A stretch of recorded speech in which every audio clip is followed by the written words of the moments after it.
Magandang gabi bayan, magandang gabi Pilipinas, Luzon, Visayas, Mindanao, magandang gabi. Ito na naman si Kalahing Saban. Magpapatuloy po tayo sa atin pong punto komentaryo, mga kalahi. Mga kalahi, atin po namang pag-usapan mga kalahi na kung saan yon pong mga balita-balita na pasabugin daw, lusubin daw ang Senado, lusubin daw ang Malacanang dahil may mga armadong mga tao daw, may mga tao daw na may mga armado na lulusob sa Malacanang, lulusob daw sa Senado, no? Kumbaga talagang handang-handa, prepared daw sila para i-destabilize ang gobyerno ng ating Pangulo, no? Kaya lang mga kalahi, sa atin pong obserbasyon sa araw pong ito, kasi ngayon June 12, Independence Day, talagang ngayong araw na sana ay tutuparin nila ang kanilang pong mga plano para pabagsakin or i-destabilize ang gobyerno, mga kalahi. Kaya lang mga kalahi, no, ang nangyari mga kalahi, hindi talaga umobra. Walang sinumang nagtagumpay upang guguluhin ang araw na ito at pabagsakin, lusubin ang Senate building at saka o Senado, tapos lulusubin ng Malacanang. Walang nangyari dahil hindi po ito suportado sa mga matitinong tao. Ilan lang po talaga ang mga hindi matitino. Ilan lang po dito po sa Pilipinas ang mga masasamang may mga masasamang plano o pakay para sa ating gobyerno, no? Ilan lang kayo. Hindi kayo mubra dahil halos lahat ng mga Pilipino ay gising. Lahat ng mga Pilipino ay nakikita ang mga pangyayari sa ating bansang Pilipinas. Lahat ng mga kaganapan, ito po'y naintindihan at naunawaan ng taong bayan kung ano talaga ang papangyayaring ito, no? Kaya hindi ninyo kaya ang kasalukuyang presidente upang pabagsakin ng kanyang gobyerno.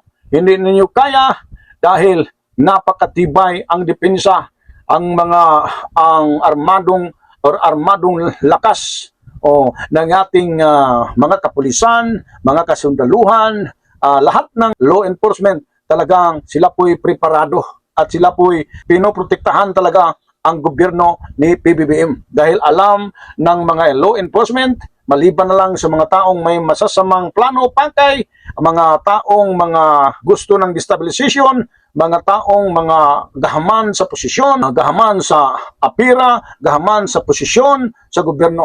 Kaya walang nagtagumpay sa araw na ito sa kanila pong mga plano.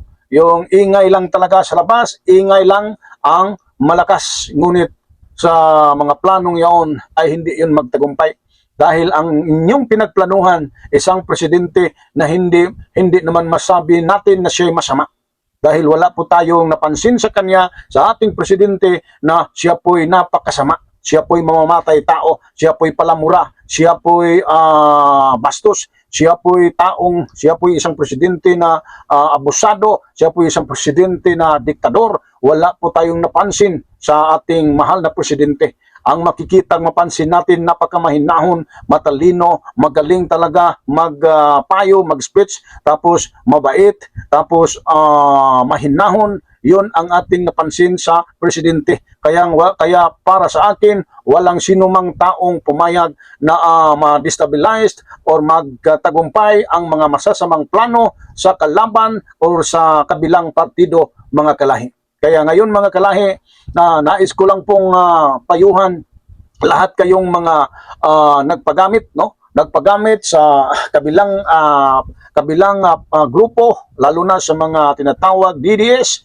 Kayong mga DDS ay dapat sana kayo po'y magpasailalim na, kayo po'y sumunod, sundin ninyo ang gobyerno, kayo po'y galangin ninyo ang administrasyon ni PBBM, kayo po'y kailangan ng manumbalik, huwag kayong magrebelde, huwag kayong gumagawa ng mga kabalastugan, huwag kayong gumagawa ng mga paninira, propaganda para sirain, para batuhin ng putik ang ating gobyerno na wala namang ginagawang masama sa inyo. Ngayon, sasabihin ko sa inyo mga kalahi, mga DDS, kayo po'y kailangan ng magpasakop no, sa atin pong presidente. Huwag na kayong magpatuloy. Nagsayang lang kayo ng panahon, nagsayang lang kayo ng oras, nagsayang lang, sinasayang lang ninyo ang pera na ginagastos nyo. Hindi kayo talaga magtagumpay dahil kukunti lang kayo. Ilan lang kayong mga taong bulag sa katotohanan. Ilan lang kayong mga taong may mga masasamang pag-iisip, may mga masasamang balak. Ilan lang kayo. Halos lahat ng mga tao sa buong universo mulat ang mata. No? Kaya sasabihin ko sa inyo, para sa kapayapaan ng Pilipinas, para sa ikaunlad ng Pilipinas, lahat kayong mga DDS, lahat kayong nag-idol ng isang politiko, kayo po'y manumbalik sa gobyerno, isuporta ninyo ang gobyerno, igalang ninyo ang ating gobyerno ni PBBM. Para tayo po'y magkaisa, tayo po'y umangat, at tayo po'y may kaunlaran sa ating bansang Pilipinas.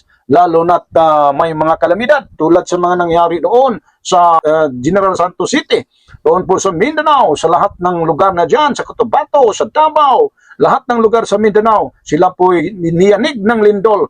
7.8 na lindol.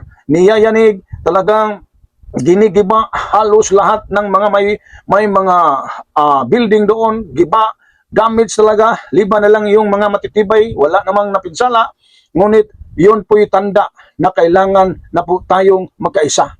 Huwag ninyong isali yung galit ninyo sa presidente, huwag ninyong ipagpatuloy yung mga ugaling masama, ugaling palamura, ugaling mapanglait, ugaling mapanira, isang ugali na pangit sa kapwa Pilipino. Kailangan na kayo na magbago at sundin ninyo ang ating gobyerno para naman tayong lahat ay sabay-sabay po tayo sa bagong Pilipinas, bagong bansa. God bless sa inyo. Dito na lang po tayo. Huwag ninyong kalimutan mag-subscribe. Huwag ninyong kalimutan mag-like at mag-share sa atin pong video. Ito po sa Kalayang Saman ay pansamantalang tumigil. No?